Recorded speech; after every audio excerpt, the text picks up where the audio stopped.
যে গোপন phone call মধ্যপ্রাচ্যের ইতিহাস পাল্টে দিল। যুদ্ধের সবচেয়ে গুরুত্বপূর্ণ মুহূর্তটা রণক্ষেত্র ছিল না, ছিল রিয়াদের এক শীতাতপ নিয়ন্ত্রিত রাজপ্রাসাদে। পেন্টাগন থেকে আসা একটি টপ সিক্রেট ফোন কলের অপর প্রান্তে ছিল চরম আকুতি। ইসরায়েলের আকাশসীমা তখন ইরানের ক্ষেপণাস্ত্রের আগুনে জ্বলছে, আর বিশ্বের সবচেয়ে শক্তিশালী সেনাবাহিনী খুব করে চাইছে তাদের নিজেদেরই বিক্রি করা অস্ত্র ধার দেওয়ার জন্য। কিন্তু অপর প্রান্ত থেকে যে উত্তরটি এসেছিল তা ছিল পারমাণবিক বোমার চেয়ে শক্তিশালী, এক অবিশ্বাস্য না। গত জুনে ইরান ইসরায়েল সংঘাতের সময় এক অভূতপূর্ব দৃশ্য দেখেছিল বিশ্ব। ইসরায়েলের গর্ব আয়রন ডোম থেকে শুরু করে মার্কিন থার্ড এবং অ্যারো ডিফেন্স সিস্টেম সবকিছুকে ছিন্ন ভিন্ন করে দিচ্ছিল ইরানের নিখুঁত ব্যালিস্টিক ক্ষেপণাস্ত্র। বৃষ্টির মতো ছুটে আসা এই ক্ষেপণাস্ত্র রুখতে গিয়ে ইসরায়েল এবং পেন্টাগনের ভান্ডার প্রায় শূন্য হয়ে আসে।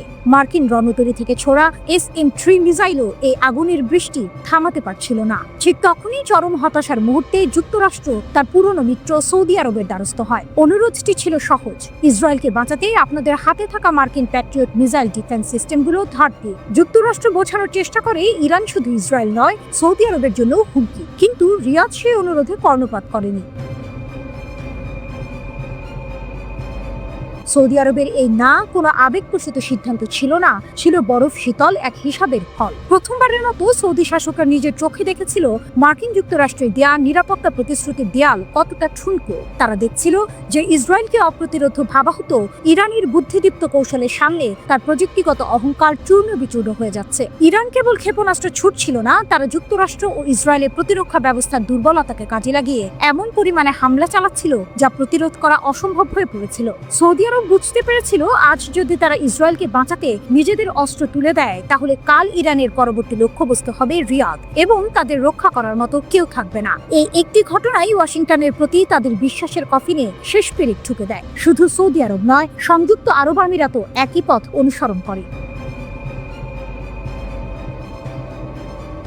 ইরান এই সংঘাতে শুধু ইসরায়েলের 5টি সামরিক ঘাঁটিতে আঘাত হানেনি, তারা তার চেয়েও বড় কিছু অর্জন করেছে। তারা মধ্যপ্রাচ্যে আমেরিকার ক্ষমতার মিথকে ভেঙে দিয়েছে। এই যুদ্ধ প্রমাণ করেছে ইরানের সামরিক শক্তি এখন এমন এক পর্যায়ে পৌঁছেছে যে আমেরিকার সবচেয়ে কাছের মিত্ররাও এখন নিজেদের নিরাপত্তার জন্য ওয়াশিংটনের ওপর ভরসা করতে ভয় পাচ্ছে। সুতরাং ইরানের সবচেয়ে বড় জয় কোনো শহরে ক্ষেপণাস্ত্র আঘাত হানা নয়, বরং রিয়াদ এবং আবু ধাবির রাজপ্রাসাদে যুক্তরাষ্ট্রের অনুরোধ প্রত্যাখ্যান করানোর মাধ্যমে মধ্যপ্রাচ্যের ক্ষমতার ভারসাম্যে এক নতুন সূর্যোদয় ঘটানো, যেখান থেকে জন্ম নিয়েছে এক নতুন অধ্যায়, যেখানে আরব দেশগুলো নিজেদের পথ নিজেরাই তৈরি করবে, ওয়াশিংটনের কথায় নয়।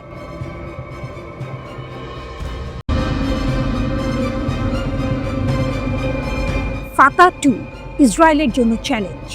ইরানের ফাতা 2 ক্ষেপণাস্ত্র প্রচলিত ব্যালিস্টিক ক্ষেপণাস্ত্রের চেয়ে অনেক বেশি উন্নত।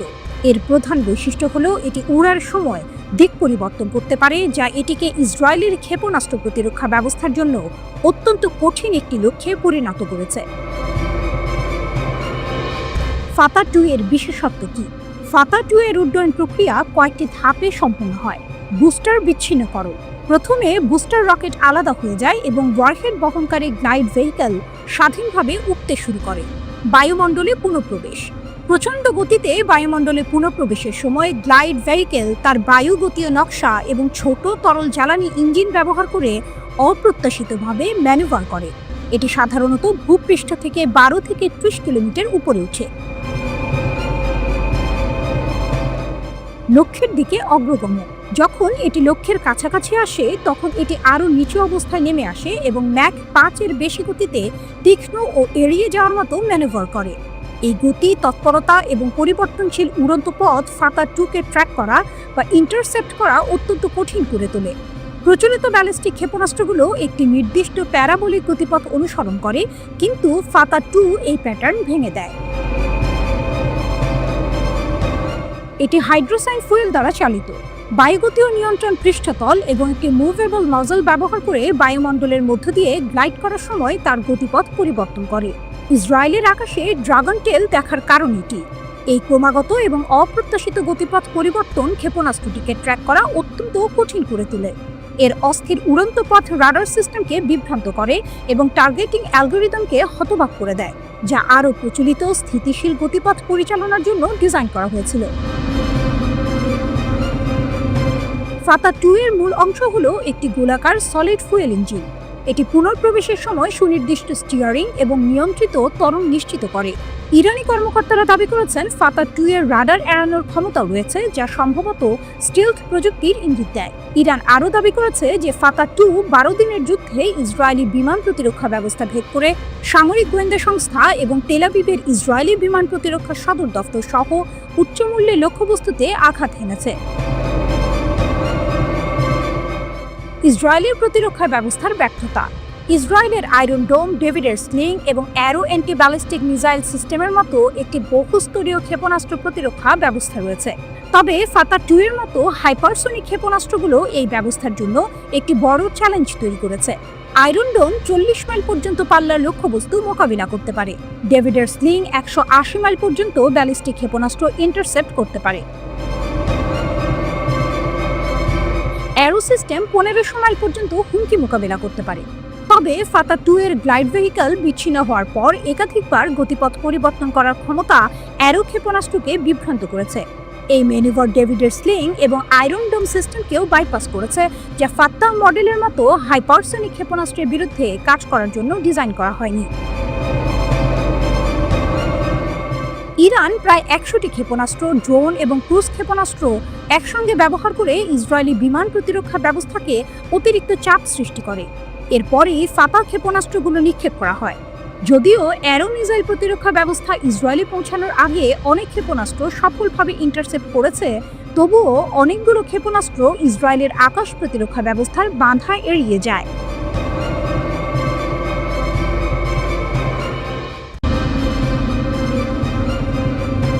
এক অদ্ভুত যুদ্ধ, ইসরায়েল ইরান সংঘাত ও পর্দার আড়ালের রাজনীতি।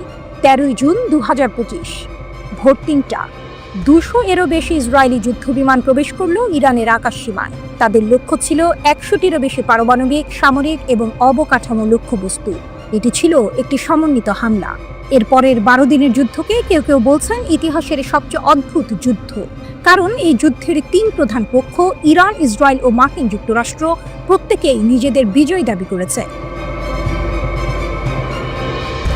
ইসরায়েল এই অভিযানের নাম দিয়েছিল অপারেশন রাইজিং লায়ন। ইসরায়েলি প্রধানমন্ত্রী নেতানিয়াহু দাবি করেন এটি ছিল আত্মরক্ষার পদক্ষেপ। কিন্তু অদ্ভুত বিষয় হলো, ইরান কোনো ধরনের উস্কানি দেয়নি। ইসরায়েল হঠাৎ করে বোমা হামলা শুরু করে। গত 31 মে জাতিসংঘের পারমাণবিক পর্যবেক্ষণ সংস্থা IAEA এর একটি গোপনীয় প্রতিবেদন ফাঁস হয়েছিল। এতে উল্লেখ করা হয়েছিল যে ইরানের কাছে প্রায় 400 কেজি 60% সমৃদ্ধ ইউরেনিয়াম আছে, যা দিয়ে 10টি পারমাণবিক অস্ত্র তৈরি করা সম্ভব। ইরান পারমাণবিক অস্ত্র তৈরি না করলেও পারে। এই সম্ভাবনাকে কাজে লাগিয়ে আমেরিকা ও ইসরায়েল ইরানকে লক্ষ্যবস্তু বানায়। এই হামলার পেছনে আরও 2টি গুরুত্বপূর্ণ বিষয় কাজ করেছে। প্রথমত, ডোনাল্ড ট্রাম্পের হাতে ইরানের সঙ্গে করা পূর্ববর্তী পরমাণু চুক্তি বাতিল হওয়া। দ্বিতীয়ত, ইসরায়েলের প্রধানমন্ত্রী বেনিয়ামিন নেতানিয়াহুর বিরুদ্ধে নিজ দেশে চলা দুর্নীতির মামলা। 13 জুন রাতে ইরান ডজন ডজন ক্ষেপণাস্ত্র ও ড্রোন দিয়ে ইসরায়েলকে পাল্টা হামলা দেয়। বেশিরভাগ হামলা প্রতিহত হলেও তেল আবিব ও জেরুজালেমের কিছু স্থান আঘাতপ্রাপ্ত হয়। এরপর দুদেশ একে অপরের ওপর হামলা চালাতে থাকে, যেখানে উভয় পক্ষে হতাহতের ঘটনা ঘটে। 19 জুন ডোনাল্ড ট্রাম্প ইরানকে পারমাণবিক চুক্তি করার জন্য 2 সপ্তাহের সময় দেয়। কিন্তু মাত্র 2 দিন পরেই 21 জুন রাতে প্রায় 125টি মার্কিন বিমান ইরানের আকাশসীমায় প্রবেশ করে। তাদের লক্ষ্য ছিল ইরানের 3টি প্রধান পারমাণবিক স্থাপনা, ফোর্দো, নাতানজ এবং ইস্পাহান। এই স্থাপনাগুলো মাটির অনেক গভীরে অবস্থিত হওয়ায় প্রচলিত বোমা দিয়ে ধ্বংস করা কঠিন ছিল। তাই তাদের ওপর বাংকার বাস্টার বোমা ব্যবহার করা হয়, যা 60 মিটারের বেশি গভীরে প্রবেশ করতে সক্ষম। মার্কিন যুক্তরাষ্ট্র এই প্রথম কোনো সংঘাতে এই ধরনের বোমা ব্যবহার করল।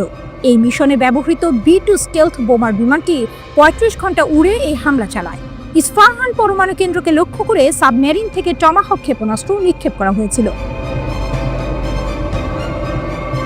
এই হামলার পর ডোনাল্ড ট্রাম্প এটিকে সফল সামরিক অভিযান হিসেবে ঘোষণা করেন এবং দাবি করেন ইরানের পারমাণবিক সমৃদ্ধকরণ স্থাপনাগুলো সম্পূর্ণ ধ্বংস হয়ে গেছে। 23 জুন ইরান পাল্টা হামলা চালায় কাতারের আল উদেইদ আমেরিকান বিমান ঘাঁটিতে। মধ্যপ্রাচ্যে এটি মার্কিন যুক্তরাষ্ট্রের সবচেয়ে বড় সামরিক ঘাঁটি। ইরান 19টি ক্ষেপণাস্ত্র নিক্ষেপ করলেও মাত্র একটি বিমান ঘাঁটিতে আঘাত হানে। এতে বড় ধরনের ক্ষতি না হলেও মধ্যপ্রাচ্যের আকাশপথে সব ধরনের বিমান চলাচল প্রায় 8 থেকে 10 ঘন্টার জন্য বন্ধ হয়ে যায়। অনেকেই তখন তৃতীয় বিশ্বযুদ্ধের আশঙ্কা করছিলেন। কিন্তু এর পরের দিনই হঠাৎ করে যুদ্ধ থেমে যায়। ডোনাল্ড ট্রাম্প সম্পূর্ণ যুদ্ধবিরতির ঘোষণা করেন। সবার মনে প্রশ্ন জাগে কি হচ্ছে। ভূ রাজনৈতিক বিশেষজ্ঞরা মনে করেন ইরান এই যুদ্ধ চালিয়ে যেতে চায়নি, কিন্তু ইসরায়েল আগে হামলা করায় ইরান তার জনগণকে বোঝাতে চেয়েছিল যে তারা যথাযথ পাল্টা জবাব দিয়েছে। 23 জুনের হামলায় ইরান কাতার ও মার্কিন যুক্তরাষ্ট্রকে আগাম সতর্ক করেছিল, যার ফলে মার্কিন যুক্তরাষ্ট্র তাদের বেশিরভাগ বিমান সরিয়ে নিতে পেরেছিল এবং ক্ষয়ক্ষতির পরিমাণ কম হয়েছিল। ইরানের সর্বোচ্চ নেতা দাবি করেন তাদের পারমাণবিক স্থাপনার তেমন ক্ষতি হয়নি এবং তারা যুদ্ধে জয়ী হয়েছেন। অন্যদিকে ট্রাম্প নিজেকে যুদ্ধ থামানোর নায়ক হিসেবে উপস্থাপন করেন এবং নোবেল পুরস্কারের দাবি করেন। ইসরায়েলি প্রধানমন্ত্রী নেতানিয়াহু নিজেকে বিজয়ী দাবি করেন ইসরায়েল ইরানের সব পারমাণবিক স্থাপনা ধ্বংস করে দিয়েছে। ইসরায়েলিদের মধ্যে 70% এই হামলাকে সমর্থন করে। মজার ব্যাপার হলো ইসরায়েলি বেনিয়ামিন নেতানিয়াহুর বিরুদ্ধে দুর্নীতির 3টি মামলা চলছে। গাজা ও লেবানন যুদ্ধের কারণে এই বিচার বারবার বিলম্বিত হচ্ছিল। ইরান আক্রমণের মাত্র 10 দিন আগে 3 জুন নেতানিয়াহুর দুর্নীতির মামলার জেরা শুরু হয়েছিল। ইসরায়েলের চ্যানেল 12-এর এক জরিপ অনুযায়ী 55% ইসরায়েলি মনে করেন যে নেতানিয়াহু গাজা যুদ্ধ চালিয়ে যাচ্ছেন শুধু ক্ষমতা ধরে রাখার জন্য। সাবেক আইডিএফ জেনারেল ইসরায়েল জিভো নেতানিয়াহুকে ইচ্ছাকৃতভাবে গাজা যুদ্ধ চালিয়ে যাওয়ার জন্য অভিযুক্ত করেছেন, যাতে তিনি জেল এড়াতে পারেন। এই পরিস্থিতিতে প্রশ্ন ওঠে, ইরানকে তবে ইসরায়েলি প্রধানমন্ত্রীর দুর্নীতির বিচার বিলম্বিত করার জন্য আক্রান্ত হয়েছিল? 26 জুন ডোনাল্ড ট্রাম্প ইসরায়েলকে নেতানিয়াহুর দুর্নীতির বিচার বাতিল করার নির্দেশ দেন। জবাবে নেতানিয়াহু ট্রাম্পকে ধন্যবাদ জানান। যুদ্ধের সমাপ্তি কে কাকে মানালো? এই 12 দিনের যুদ্ধে জড়িত অন্তত 2টি দেশেরই যুদ্ধ চালিয়ে যাওয়ার আগ্রহ ছিল না। ট্রাম্পের প্রধান উদ্দেশ্য ছিল নিজেকে নায়ক হিসেবে তুলে ধরে নোবেল পুরস্কার জেতা, তাই তিনি নেতানিয়াহুকে যুদ্ধবিরতিতে রাজি করান। কাতার ইরানের সঙ্গে মধ্যস্থতা করে এবং ইরান মার্কিন যুক্তরাষ্ট্রকে জানায় যে তারা আর হামলা চালাবে না। জবাবে আমেরিকা কোনো ঘাঁটিতে হামলা না করার প্রতিশ্রুতি দেয় এবং ইরান যুদ্ধবিরতিতে রাজি হয়। পারমাণবিক কর্মসূচির ভবিষ্যৎ ও আসল কারণ। ট্রাম্প দাবি করেছেন ইরানের পারমাণবিক কর্মসূচি সম্পূর্ণ ধ্বংস হয়ে গেছে, কিন্তু পেন্টাগনের ডিফেন্স ইন্টেলিজেন্স এজেন্সির প্রাথমিক মূল্যায়ন অনুযায়ী হামলার ফলে কেবল 3টি পারমাণবিক স্থাপনার উপরের কাঠামো ক্ষতিগ্রস্ত হয়েছে। বোমা ও ক্ষেপণাস্ত্রগুলো সেন্ট্রিফিউজ এবং উচ্চ সমৃদ্ধ ইউরেনিয়াম সম্পূর্ণ ধ্বংস করতে পারেনি। তাদের মতে হামলার আগেই সমৃদ্ধ ইউরেনিয়াম নিরাপদ স্থানে সরিয়ে নেওয়া হয়েছিল এবং এই 12 দিনের যুদ্ধ ইরানের পারমাণবিক কর্মসূচিকে কয়েক মাস বিলম্বিত করেছে মাত্র। প্রশ্ন হলো, এই যুদ্ধের পর ইরান কি পারমাণবিক অস্ত্র তৈরি বন্ধ করবে নাকি আরো জোরে সোরে এগোবে? ইরানের দৃষ্টিকোণ থেকে তারা এখন দেখেছে যে পারমাণবিক অস্ত্রের সন্দেহ থাকলে যে কোনো দেশ তাদের আক্রমণ করতে পারে, কিন্তু যদি তাদের সত্যিই পারমাণবিক অস্ত্র থাকে তাহলে কেউ আক্রমণ করার সাহস করবে না। উত্তর কোরিয়া এর প্রকৃষ্ট উদাহরণ। ওয়াশিংটনের আর্মস কন্ট্রোল অ্যাসোসিয়েশন মনে করে সামরিক হামলা কেবল ইরানের পারমাণবিক অস্ত্র তৈরির সংকল্পকে আরও শক্তিশালী করবে। যদিও ইরানের আনুষ্ঠানিক দাবি তাদের পারমাণবিক কর্মসূচি বেসামরিক ও শান্তিপূর্ণ উদ্দেশ্যে। সুপ্রিম লিডার খামেনি 2003 সালে পারমাণবিক অস্ত্র কর্মসূচি স্থগিতের ফতোয়া জারি করেছিলেন, যা আনুষ্ঠানিকভাবে এখনও বাতিল হয়নি। মার্চ 2025-এ মার্কিন director of national intelligence Tulsi Gabbard মার্কিন কংগ্রেসে সাক্ষ্য দিয়েছিলেন যে ইরান পারমাণবিক অস্ত্র তৈরি করছে না, কিন্তু ইসরায়েলের হামলার পর তিনি মত পাল্টে বলেন ইরান সত্যিই পারমাণবিক অস্ত্র তৈরি করছে এবং কয়েক সপ্তাহের মধ্যেই তা প্রস্তুত হতে পারে।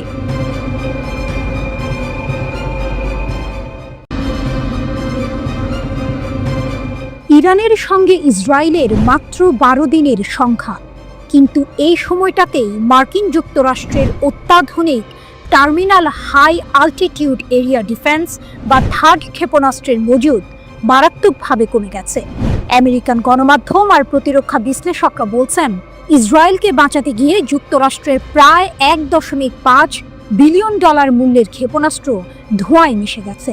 নিউজউইক ম্যাগাজিন সরকারি সূত্রের বরাত দিয়ে জানিয়েছে আমেরিকা তার উন্নত ক্ষেপণাস্ত্র প্রতিরক্ষা ব্যবস্থার একটি বড় অংশ ইসরায়েলের সুরক্ষায় ব্যবহার করেছে, কিন্তু এর ফলাফল নিয়ে প্রশ্ন উঠেছে।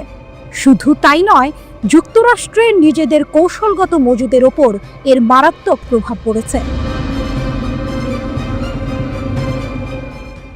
লকহিড মার্টিন নামের এক অস্ত্র প্রস্তুতকারক সংস্থা এই থার্ড ক্ষেপণাস্ত্র তৈরি করে।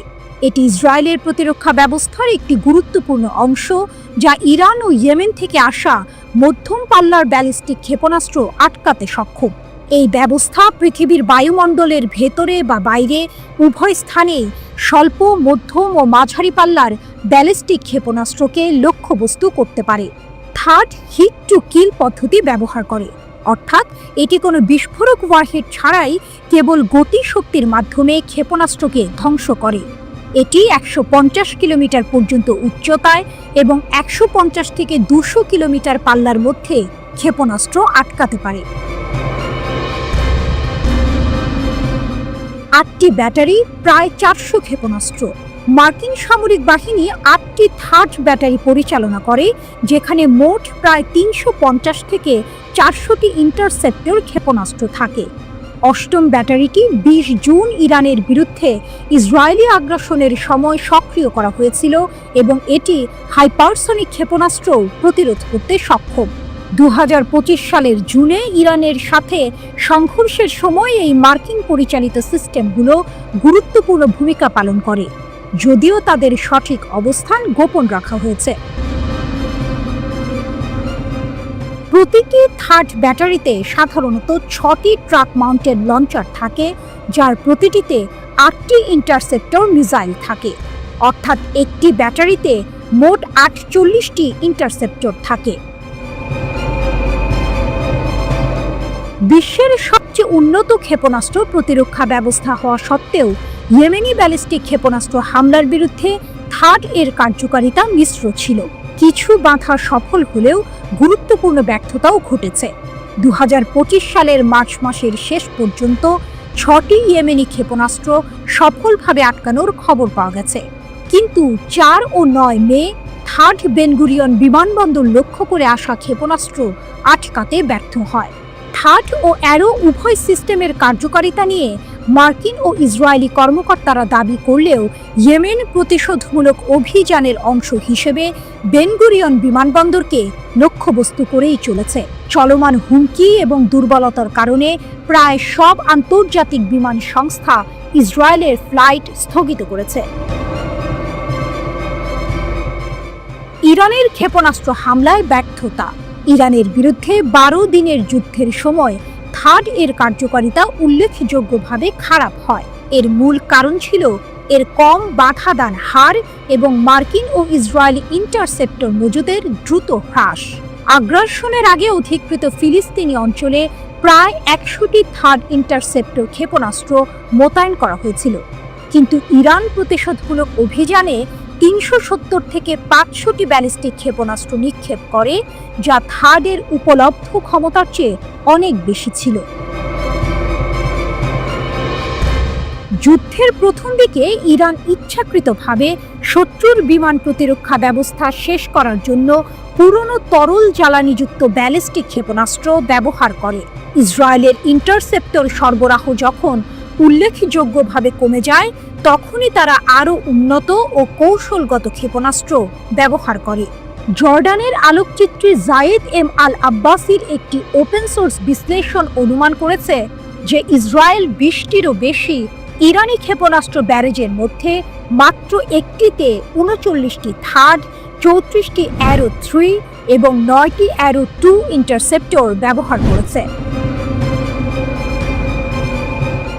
ইন্টারসেপ্টর ব্যবহারের এত উচ্চ হারের কারণে বিশ্লেষকরা মনে করেন যে সংঘাতের প্রথম 4 থেকে 5 দিনের মধ্যে থার্ড ব্যাটারিগুলো সম্ভবত তাদের ক্ষেপণাস্ত্র সরবরাহ শেষ করে দিয়েছে।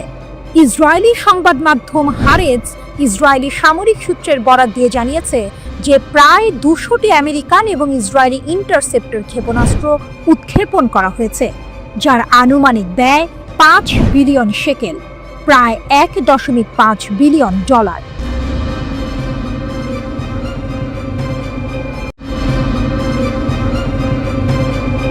গাজা উপত্যকার উত্তরাঞ্চলে ইসরায়েলি বাহিনীর উপর হামলায় 5 জন ইসরায়েলি সেনা নিহত ও 14 জন আহত হয়েছেন।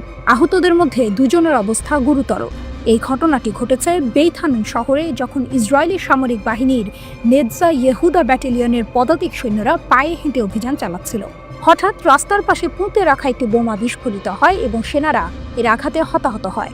ইসরায়েলি সামরিক বাহিনী জানিয়েছে, হামলার পর উদ্ধার অভিযান দীর্ঘায়িত ও জটিল হয়ে পড়ে, কারণ প্রতিরোধ যোদ্ধারা উদ্ধারকারী দলকেও লক্ষ্য করে হামলা চালায়, যা আরও হতাহতের কারণ হয়। ইসরায়েলের একজন নিরাপত্তা কর্মকর্তা বলেছেন, গাজার উত্তরের বেইত হানুন এলাকায় অভিযান চালানোর সময় ইসরায়েলি সেনাদের লক্ষ্য করে বিস্ফোরণ ঘটানো হয়। গাজা যুদ্ধের শুরু থেকেই এই এলাকা ইসরায়েলি সেনাদের অভিযানের প্রধান লক্ষ্যবস্তুগুলোর একটি ছিল। সেখানে ফিলিস্তিনি যোদ্ধাদের পুনর্গঠিত হওয়া ঠেকাতে ইসরায়েল বারবার অভিযান চালিয়ে যাচ্ছে।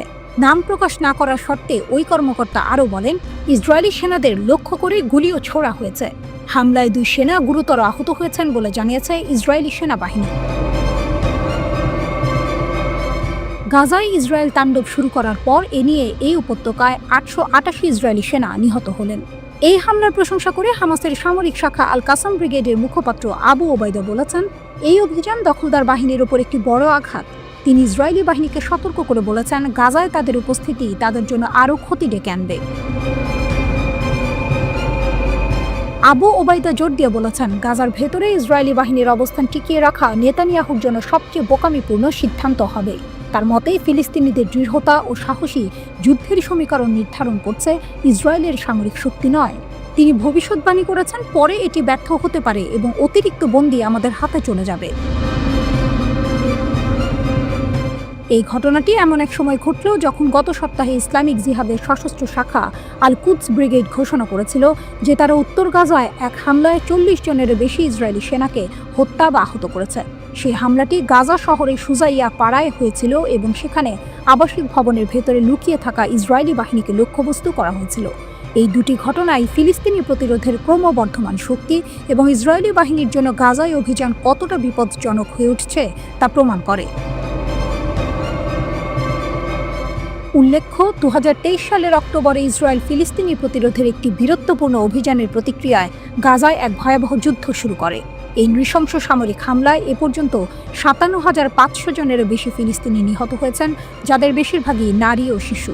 ইসরায়েল গাজার ওপর প্রায় 2 দশকের অবরোধ আরও কঠোর করেছে, যার ফলে এই উপত্যকায় ত্রাণ সরবরাহ প্রায় বন্ধ হয়ে গেছে এবং তারা দুর্ভিক্ষকে যুদ্ধের হাতিয়ার হিসেবে ব্যবহার করছে।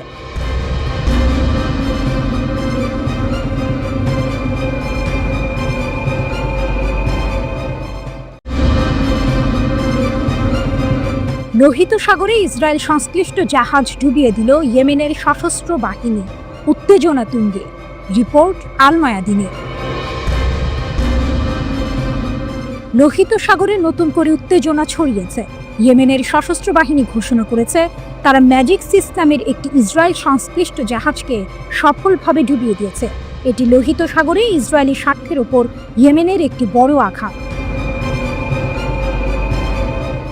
ওয়াইএএফ এর মুখপাত্র ব্রিগেডিয়ার জেনারেল ইয়াহিয়া সারি জানিয়েছেন, সতর্ক করা সত্ত্বেও জাহাজটি ইসরায়েলের সঙ্গে সহযোগিতা করায় এবং ফিলিস্তিনি বন্দরে প্রবেশ নিষেধাজ্ঞা অমান্য করায় এই হামলা চালানো হয়েছে। কিভাবে ডুবল ম্যাজিক সিস? সারি জানান, লোহিত সাগরে ম্যাজিক সিস জাহাজটিকে লক্ষ্য করে একটি সুনির্দিষ্ট সামরিক অভিযান চালানো হয়। এই অভিযানে 2টি মনুষ্যবিহীন নৌকা, 5টি ব্যালিস্টিক ও ক্রুজ ক্ষেপণাস্ত্র এবং 3টি ড্রোন ব্যবহার করা হয়। সারির মতে, এই সমন্বিত হামলায় জাহাজটি সরাসরি আঘাতপ্রাপ্ত হয় এবং প্রথমে ডুবে যাওয়ার ঝুঁকিতে পড়ে। পরে তিনি নিশ্চিত করেন যে ম্যাজিক সিস সম্পূর্ণরূপে সমুদ্রের গভীরে তলিয়ে গেছে। হামলার আগে জাহাজের ক্রুদের নিরাপদে জাহাজ ত্যাগ করার অনুমতি দেওয়া হয়েছিল। ইয়েমেনি নৌবাহিনীর বারবার সতর্কীকরণ এবং সতর্কতা জারি করার পরও জাহাজটি সেগুলো উপেক্ষা করায় এই হামলা চালানো হয়। সারি আরও জোর দিয়ে বলেন যে ম্যাজিক সিস যে কোম্পানির জাহাজ, সেই কোম্পানি ইসরায়েলের সাথে সহযোগিতা করেছে এবং অধিকৃত ফিলিস্তিনি বন্দরে প্রবেশের নিষেধাজ্ঞা লঙ্ঘন করেছে। তাই ওয়াইএএফ এই কোম্পানি পরিচালিত যে কোনো জাহাজকে আটকাতে পিছপা হবে না এবং কোম্পানিকে সম্পূর্ণ দায়িত্ব বহন করতে হবে। তাদের জাহাজ আমাদের নাগালের মধ্যে যেখানেই আসুক না কেন, তাদের বৈধ লক্ষ্যবস্তু থাকবে, সারি হুঁশিয়ারি দেন। বেন গুরিয়ন বিমানবন্দরে হাইপারসনিক ক্ষেপণাস্ত্র হামলা। এর একদিন আগেই রবিবার সারি আরও একটি চাঞ্চল্যকর খবর দেন। তিনি জানান ওয়াইএএফ এর রকেট বাহিনী প্যালেস্টাইন 2 হাইপারসনিক ব্যালিস্টিক ক্ষেপণাস্ত্র দিয়ে অধিকৃত ইয়াফা অঞ্চলে অবস্থিত বেন গুরিয়ন বিমানবন্দরে হামলা চালিয়েছে। সারি জানান এই অভিযান সফলভাবে তার লক্ষ্য অর্জন করে, যার ফলে বিমান চলাচল বন্ধ হয়ে যায় এবং লক্ষ লক্ষ ইসরায়েলি বসতি স্থাপনকারী আশ্রয় কেন্দ্রে পালিয়ে যেতে বাধ্য হয়। মুখপাত্র আরও বলেন যে এই অভিযান ছিল নিপীড়িত ফিলিস্তিনি জনগণ এবং তাদের প্রতিরোধ যোদ্ধাদের সমর্থনে এবং গাজা উপত্যকায় ইসরায়েল কর্তৃক চলমান গণহত্যার প্রতিক্রিয়ায় প্রতিশোধমূলক হামলা ও ইয়েমেনের প্রতিরোধের ক্ষমতা। মাত্র কয়েক ঘন্টা পরে 7 জুলাই ভোরে ইয়েমেনের হোদেইদা শহরে কমপক্ষে 20টি ইসরায়েলি বিমান হামলা চালানো হয়। আল মায়াদিনের সংবাদদাতা জানিয়েছেন, ইয়েমেনি বিমান প্রতিরক্ষা বাহিনী আক্রমণের একটি উল্লেখযোগ্য অংশ প্রতিহত করতে সক্ষম হয়। হামলাগুলি হোদেইদা, সালিফ এবং রাস ইসা বন্দর, সেই সাথে রাস কাতিফ বিদ্যুৎ কেন্দ্র সহ গুরুত্বপূর্ণ স্থানগুলিকে লক্ষ্য করে করা হয়েছিল। ইসরায়েলি মিডিয়াও নিশ্চিত করেছে যে এই অবকাঠামোগুলোতে এর আগে 3 বার ইসরায়েলি দখলদার বাহিনী আঘাত হেনেছে। সারি বলেছেন যে ইয়েমেনি বিমান প্রতিরক্ষা বাহিনীর সদস্যরা ইয়েমেনের বিভিন্ন এলাকায় ইসরায়েলি বিমান হামলা সফলভাবে প্রতিহত করেছে এবং প্রতিহত করেছে। সুনির্দিষ্ট ও উচ্চ প্রযুক্তির হামলা। সারি ব্যাখ্যা করেছেন যে ওয়াইএএফ বেশ কয়েকটি ইসরায়েলি লক্ষ্যবস্তুতে একটি সমন্বিত ক্ষেপণাস্ত্র এবং ড্রোন হামলা চালিয়েছে, যেখানে 11টি ব্যালিস্টিক ক্ষেপণাস্ত্র এবং ড্রোন জড়িত ছিল। ওয়াইএএফ এ হামলাকে উচ্চ নির্ভুলতা এবং সফল বলে বর্ণনা করেছে।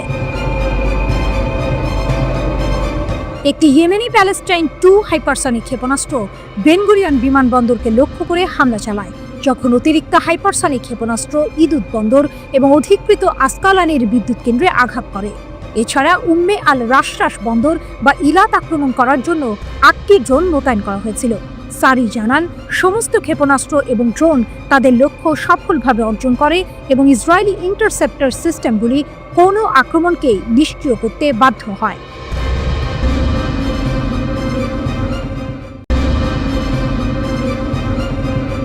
ইয়েমেনের সশস্ত্র বাহিনীর মুখপাত্র ঘোষণা করেছেন তারা ইসরায়েলের বেন গুরিয়ন বিমানবন্দরে একটি অত্যাধুনিক হাইপারসনিক ব্যালিস্টিক ক্ষেপণাস্ত্র হামলা চালিয়েছে। তাদের দাবি, এতে বিমানবন্দর সম্পূর্ণরূপে বন্ধ হয়ে গেছে এবং তেল আবিবের বাসিন্দাদের নিরাপদ স্থানে সরিয়ে নেওয়া হয়েছে। গাজায় ইসরায়েলি হামলার প্রতিশোধ হিসেবে এই পদক্ষেপ নেওয়া হয়েছে বলে ইয়েমেন জানিয়েছে। ইয়াহিয়া সারি এই ঘোষণা দেন। তিনি জানান, তেল আবিবের কাছে অবস্থিত ইসরায়েলের সবচেয়ে ব্যস্ততম বেন গুরিয়ন বিমানবন্দরকে 6 জুলাই সকালে একটি হাইপারসনিক ব্যালিস্টিক ক্ষেপণাস্ত্র দিয়ে লক্ষ্যবস্তু করা হয়। এই অভিযান পুরোপুরি সফল হয়েছে বলেও তিনি দাবি করেন। সারি আরও বলেন, যতক্ষণ ইসরায়েল গাজায় আক্রমণ চালাবে এবং অবরোধ বজায় রাখবে, ততক্ষণ ইয়েমেন ইসরায়েলি লক্ষ্যবস্তুতে হামলা চালিয়ে যাবে। একই সঙ্গে আগামী দিনে যে কোনো পরিস্থিতির জন্য ইয়েমেনের সশস্ত্র বাহিনী প্রস্তুত রয়েছে বলেও তিনি হুঁশিয়ারি দেন। গত কয়েক মাস ধরে ইয়েমেন বারবার বেন গুরিয়ন বিমানবন্দরে ক্ষেপণাস্ত্র হামলা চালিয়েছে। এর পাশাপাশি লোহিত সাগরে ইসরায়েল সংযুক্ত জাহাজের বিরুদ্ধেও নৌ অভিযান চালানো হয়েছে। ইসরায়েল এবং যুক্তরাষ্ট্রের তীব্র বিমান হামলা সত্ত্বেও ইয়েমেন গাজার সমর্থনে তাদের অভিযান অব্যাহত রয়েছে। ইসরায়েলি সামরিক বাহিনী এক সংক্ষিপ্ত বিবৃতিতে জানায়, হামলার সময় তাদের আকাশ প্রতিরক্ষা ব্যবস্থা সক্রিয় ছিল এবং তারা হামলার প্রতিরোধে কাজ করেছে। এই ঘটনার মাত্র 1 সপ্তাহ আগেই ইয়েমেনি সেনাবাহিনী বেন গুরিয়ন বিমানবন্দর লক্ষ্য করে ব্যালিস্টিক ক্ষেপণাস্ত্র হামলার দায় স্বীকার করে। 1 জুলাই আল মাসিরাহ টিভিতে প্রচারিত এক টেলিভিশন বিবৃতিতে ইয়েমেনের সামরিক মুখপাত্র ব্রিগেডিয়ার জেনারেল ইয়াহিয়া সারি বলেন, তেল আবিবের বেন গুরিয়ন বিমানবন্দর লক্ষ্য করে আমরা প্যালেস্টাইন 2 নামের একটি হাইপারসনিক ব্যালিস্টিক ক্ষেপণাস্ত্র ব্যবহার করে একটি বিশেষ সামরিক অভিযান পরিচালনা করেছি। তিনি জানান, ওই হামলা সফলভাবে লক্ষ্যে পৌঁছেছিল, যার ফলে মিলিয়ন খানেক দখলদার আশ্রয়কেন্দ্রে ছুটে যায় এবং বিমানবন্দরের কার্যক্রমে বিশৃঙ্খলা সৃষ্টি হয়। অন্যদিকে লেবাননের প্রতিরোধ আন্দোলন হিজবুল্লাহর মহাসচিব শেখ নাইম কাশেম ঘোষণা করেছেন, তারা কখনোই ইসরায়েলের সঙ্গে সম্পর্ক স্বাভাবিকীকরণ মেনে নেবে না। আশুরার দিনে দেয়া এক ভাষণে তিনি বলেন, হিজবুল্লাহ লেবাননকে ইসরায়েলি আগ্রাসন থেকে রক্ষা করে যাবে। শেখ কাসেম ইসরায়েলের সঙ্গে সম্পর্ক স্বাভাবিক করার পরিকল্পনাকে আঞ্চলিক জাতিগুলির মর্যাদার প্রতি অপমান বলে অভিহিত করেন। তিনি জোর দিয়ে বলেন, দখলদারিত্ব অব্যাহত থাকলে প্রকৃত শান্তি অসম্ভব, তাই হিজবুল্লাহ এই প্রক্রিয়ার অংশ হবে না। আমরা লেবাননকে রক্ষা করে শত্রুর মোকাবিলা করি এবং এই প্রতিরক্ষা অব্যাহত থাকবে, এমনকি যদি পুরো বিশ্ব আমাদের বিরুদ্ধে দাঁড়ায়। মুক্তি একটি কর্তব্য, যত সময়ই লাগুক না কেন, তিনি বলেন। গত বছরের নভেম্বরে ইসরায়েলের সঙ্গে যে যুদ্ধবিরতি কার্যকর হয়েছিল, ইসরায়েল বারবার তা লঙ্ঘন করেছে বলেও শেখ কাসেম অভিযোগ করেন। তিনি বলেন, আমাদের ভয় দেখিয়ে আত্মসমর্পণ করানো যাবে না। যতক্ষণ শত্রুর আক্রমণ অব্যাহত থাকবে, ততক্ষণ আমাদের অবস্থান নরম করতে বা নিরস্ত্র করতে দাবি করার অধিকার কারো নেই। যুদ্ধবিরতির প্রথম ধাপ হিসেবে আগ্রাসন বন্ধ থাকতে হবে বলেও তিনি উল্লেখ করেন। প্রথম ধাপ বাস্তবায়িত হলে হিজবুল্লাহ আলোচনার জন্য প্রস্তুত থাকবে। শেখ কাসেম পশ্চিম এশিয়া অঞ্চলে ইরানের ভূমিকার প্রশংসা করেন এবং বলেন, ইসলামী বিপ্লবের নেতা আয়াতুল্লাহ আলী খামেনির সমর্থন প্রতিরোধ অক্ষের জন্য প্রধান স্তম্ভ।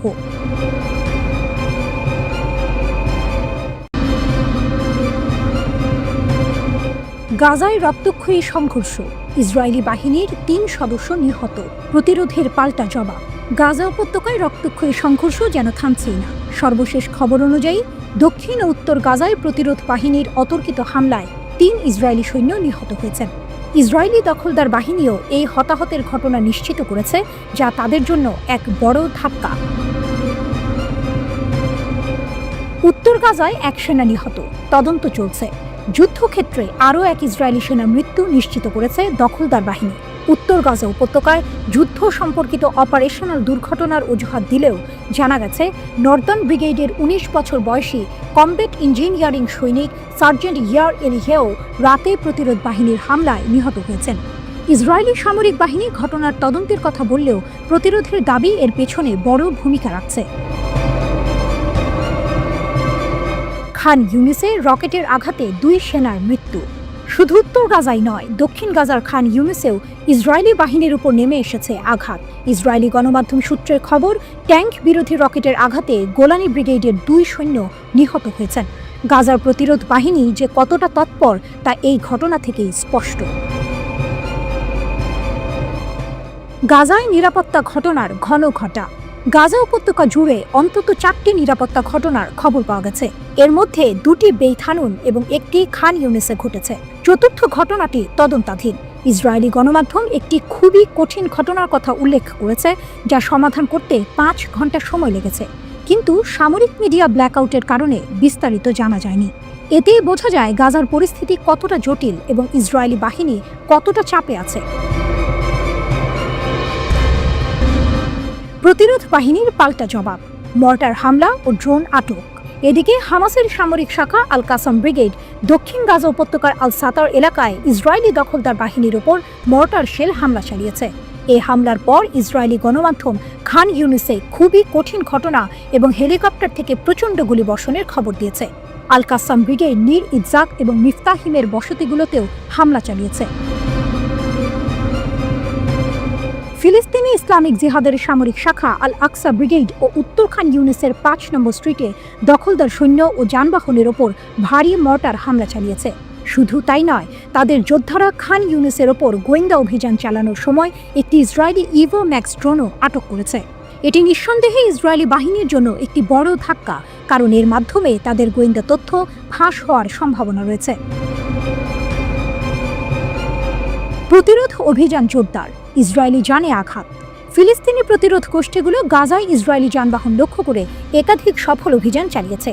আল কুদস ব্রিগেড খান ইউনিসের উত্তরে একটি ইসরায়েলি কমান্ড ও কন্ট্রোল সদর দপ্তরে রকেট হামলা চালিয়ে সরাসরি আঘাত হেনেছে। তারা popular front for the liberation of প্যালেস্টাইনের সামরিক শাখার সাথে যৌথভাবে পশ্চিম আল সাতার এলাকায় ইসরায়েলি বাহিনীর ওপর মর্টার হামলা চালিয়েছে। আল কাসাম ব্রিগেড খান ইউনিস শহরের আল মুজাম্মা আল ইসলামী স্ট্রিটে একটি ইসরায়েলি সামরিক যানে ইয়াসিন 105 শেল দিয়ে হামলা চালায়। এই হামলায় যানটিতে আগুন ধরে যায় এবং হতাহতদের সরিয়ে নিতে হেলিকপ্টার নামাতে হয়। ফিলিস্তিনি প্রতিরোধ যোদ্ধারা গাজা উপত্যকার অভ্যন্তরে ইসরায়েলি বাহিনীর ওপর আক্রমণ চালিয়ে যাচ্ছে, যার ফলে ইসরায়েলি সামরিক বাহিনীর হতাহতের সংখ্যা বেড়েই চলেছে। এই চলমান আল আকসা ফ্লাড অভিযান ইসরায়েলি বাহিনীর জন্য এক দুঃস্বপ্ন হয়ে দাঁড়িয়েছে।